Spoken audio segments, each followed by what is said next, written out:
Hello and welcome to Newsfeed, your daily dose of what people are talking about online.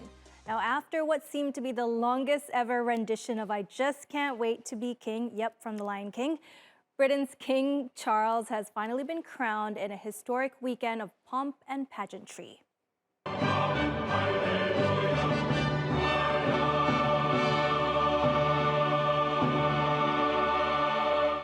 At 74 years old, Charles waited longer than any British heir to become monarch. His 2-hour coronation ceremony was steeped in medieval traditions and Church of England rituals, but the event tried to be representative of a modern Britain.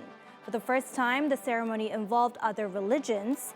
It also included people of more diverse backgrounds. The core of the ceremony was traditional. All the elements there, from the recognition, through the oath, through the anointing, and then the enthronement.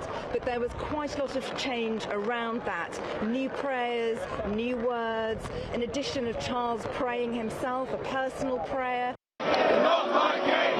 Not my king! Not my king! Not my king!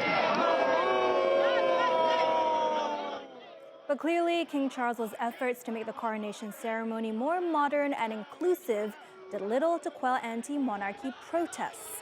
Demonstrators' battle cry of "Not my king" also trended online during the coronation procession. There were accusations of police heavy-handedness following the arrest of more than 50 Republican protesters.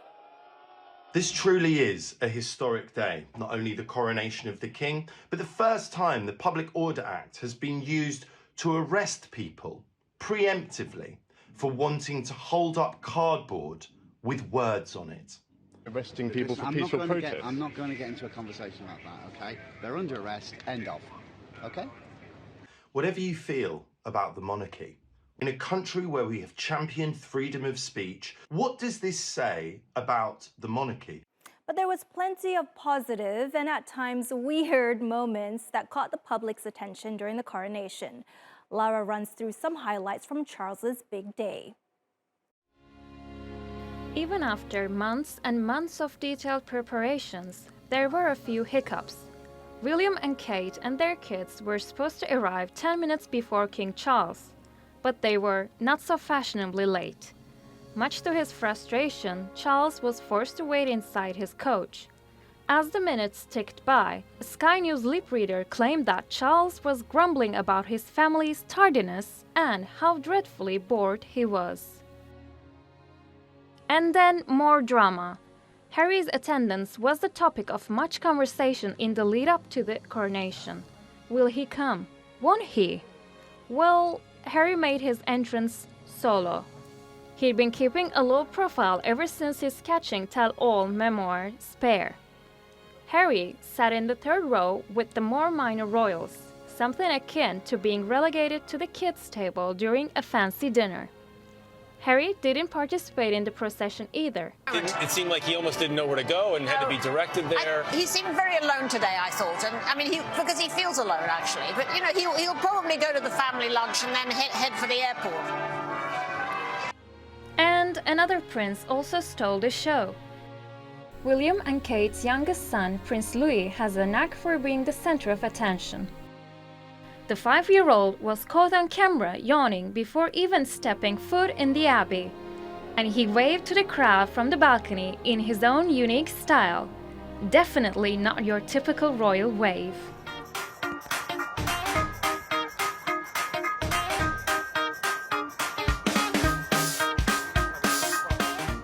Let's now talk about Penny Mordaunt, the ultimate sword-wielding superstar. So Penny Mordaunt, as well as her job as leader of the House of Commons, also has the title of Lord President of the Council, a role which has had her involved in the proclamation of the King and now the coronation. And as part of the King's coronation, Mordaunt was required to bring the Sword of State into Westminster Abbey as part of the procession and then hold it for pretty much all of the service. And this is it's lighter than it looks. The Sword of State is actually the heaviest sword, weighing 8 pounds or 3.5 kilos, which she had to keep at right angles to her body. And as the first woman to ever take on this role in the ceremony, she's definitely made her mark in history. And let's not forget the spine-chilling and unexpected guest. the one and only Grim Reaper. Well, during the coronation, many people noticed this creepy figure walking in the background. Now, the figure isn't exactly explained, so many people have been speculating as to what it might be. A lot of people think that it might be some kind of witch or something related to Satanism. And there are also a lot of people joking, saying that it's the Grim Reaper, since King Charles is pretty old now. And finally, the coronation concert. Now, before we start, let's give some props to the talented performers who graced the stage, like Katy Perry, Nicole Scherzinger, and Lionel Richie. But some thought that the star power was a little dim. Instead, the actual show-stopping moments were an epic light show and some tech-savvy drones.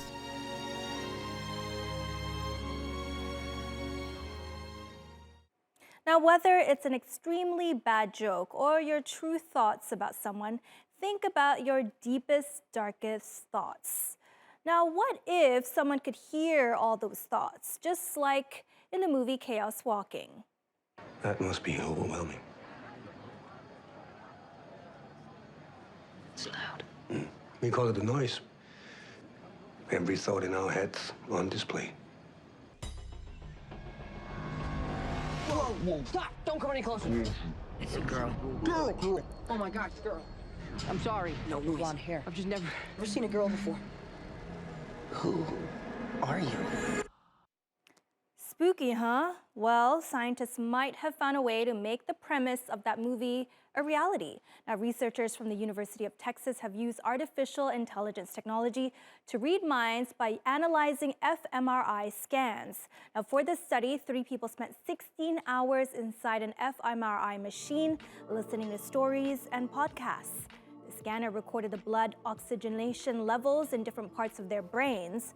Then our famous ChatGPT predecessor, GPT-1, came into play, matching brain activity patterns to words and phrases.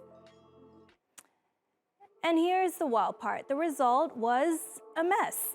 The words were all jumbled up. What you're seeing now on screen are words decoded from the study itself. But somehow the gist of each passage was preserved. Now, while the main goal of this technology is to help people who have lost the ability to communicate, scientists do acknowledge that it raises questions about mental privacy. There are all kinds of ethical issues here. I mean, in a world of greedy corporations and authoritarian regimes and the slippery slopes we all know that the worst actors fall down immediately when it comes to new tech, there's some really scary stuff here. And even the researchers say that they wouldn't necessarily be up for signing up for this in a commercial setting, that they only are comfortable doing it in this sort of academic kind of protected way. And another reason not to panic just yet, the AI technology had to be trained for each participant in the study separately. And when used on a new person, it fails. Why? Well, each one of us has our own unique way of understanding and representing meaning. Plus, you can always shield your thoughts from the AI by simply thinking about other things. But for now, we'll just have to read each other's minds the old-fashioned and ethical way with our words and, of course, permission. There's a new Twitter alternative on the horizon, and it's coming to free Larry the Bird. Blue Sky, courtesy of Twitter co-founder Jack Dorsey, is the latest platform a lot of users are flocking to. Although Blue Sky is still in its beta form and access to the platform is invite-only, it still managed to surpass over 60,000 users since it launched last month. And if you're curious about the site and don't have an invite like me and US President Joe Biden, here's what it looks like. This is what the app looks like. It is quite similar to Twitter. Here's my main feed here. I can scroll through different posts and I can like a post. I can repost a post or quote post a post. So it looks exactly like Twitter, right? Even the unofficial way of referring to posts is called skeets. So no innovation on that front too. Not surprising though, considering Blue Sky was once part of Twitter. Jack Dorsey founded the project in 2019, back when he was still Twitter's CEO. It's meant to be what Twitter wasn't. The Twitter co-founder believes that social networks have played an indispensable role in society over the last 2 decades, but as of right now, the power is too centralized. To fix this issue, over the past 2 years, Dorsey has been putting together a team called Blue Sky, which developed the Ad Protocol. The Ad Protocol is a protocol in which developers can build their own social networks, and these platforms would allow users to own their data. The protocol would also be open source, so anyone will be able to audit the data, as well as add their own personal developments. Okay, that sounds pretty similar to Mastodon, but from the looks of it, it's not as complicated. Now, many Twitter users had also flocked to Mastodon after Elon Musk's takeover of Twitter, but most didn't stick with it. With a simpler interface, we'll see whether Dorsey's attempt at decentralized social media will be the next big thing. But I think like their eventual plan is to spin off into having this full protocol that people license. And I really don't know what they intend to do with that. Like they haven't been, I think that they're probably planning on making like a full like detailed statement about what their financial plans are. But my guess is that they're really fixing to be something like the Mozilla Foundation or the Tor Foundation or how Signal works. That said, the business of running and making social networks is very different from all of those other things. Saddle up, because this next story is all about shattering stereotypes and pushing boundaries. Now, this is 16-year-old Marissa Hall sprinting around an arena at breakneck speed. Seems pretty normal, right, if you're into horses. But this is no ordinary cowgirl. This queen is one of a growing number of African-American girls making waves in a sport that's generally dominated by white people, especially men. I'm a first-generation cowgirl.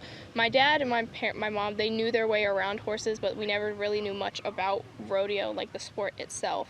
So we were learning as we go that I want to be that black cowgirl that other little cowgirls of color, male or female, can look up to and say, well, she did it, so I know that I can as well.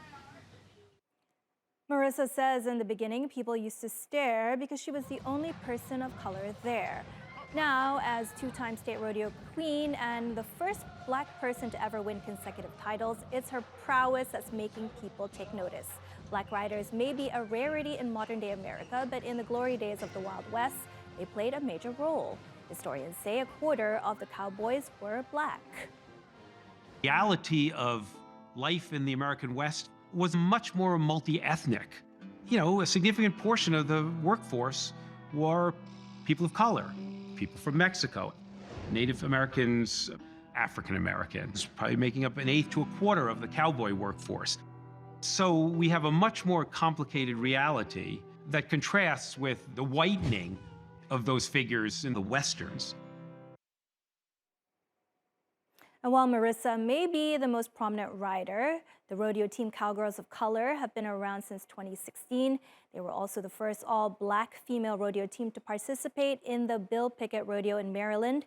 These trailblazers have made it their mission to inspire and encourage other young black girls across the United States. And they've done just that. Now there's other riding collectives around the country like Catch the Smoke. We go to McDonald's on our horses. Like, I want black women especially to see that this is here. It's available. You know, I was trained 100% free. I didn't have to pay a dime to get trained. And there are people out here willing to do that. I'm one that's willing to do that. I want people to follow in my footsteps. So I don't want to be the only one or two or three at these events. I want all of my people to come, and everybody could get a piece of this. Well, there's growing awareness and interest in equestrian sports among African Americans, and many people like Brittany are offering free training. Competing competitively is still costly. Finance is a major hurdle even for a rising star like Marissa. While I'd love for her to be a National High School Rodeo champion or an NBHA barrel horse champion, but I also realize realistically as an adult and as her dad, there are financial restrictions. Right? And I can't necessarily afford to get her the kind of horse that will make her a champion.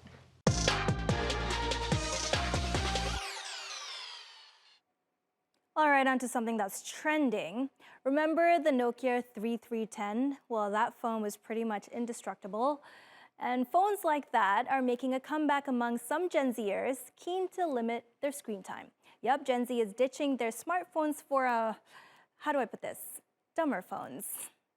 The next month, I'm going to be using this dumb phone because, like everybody else, I am addicted to my smartphone. I use my phone about 3 hours a day, which over 1 year is 68 days where I spend every single minute I'm awake on my phone. But this dumb phone is designed to be used as little as possible. While some use pre-2010 cell phones, others use specially designed so-called dumb phones with the bare necessities as in calls, texts, maps, alarms to wake up, and podcasts if you're feeling extra. In doing so, they hope to reclaim their social lives, in real life though, not online. Companies are catering to the trend by selling minimalist phones with fewer features, and interestingly enough, HMD Global reported increased sales of flip phones in the US, while its global sales were actually down. So the trend is expected to increase by 5% in the next 5 years, and oddly enough, some influencers on social media also promote these phones, which is a little ironic. So with this trend, parents may have one less thing to worry about. I mean, growing up so intertwined with technology can actually teach one how to appreciate their time without it. Who would have thought, huh? I don't know about you, but I kind of want to take back some of my time from my phone too, but I don't think I'd resort to buying a new phone for that just yet. Maybe I'll fish out my old flip phone though, although it would make keeping abreast of the news a little bit tougher. And that's our show. Find us on YouTube and do subscribe to our channel. See you soon.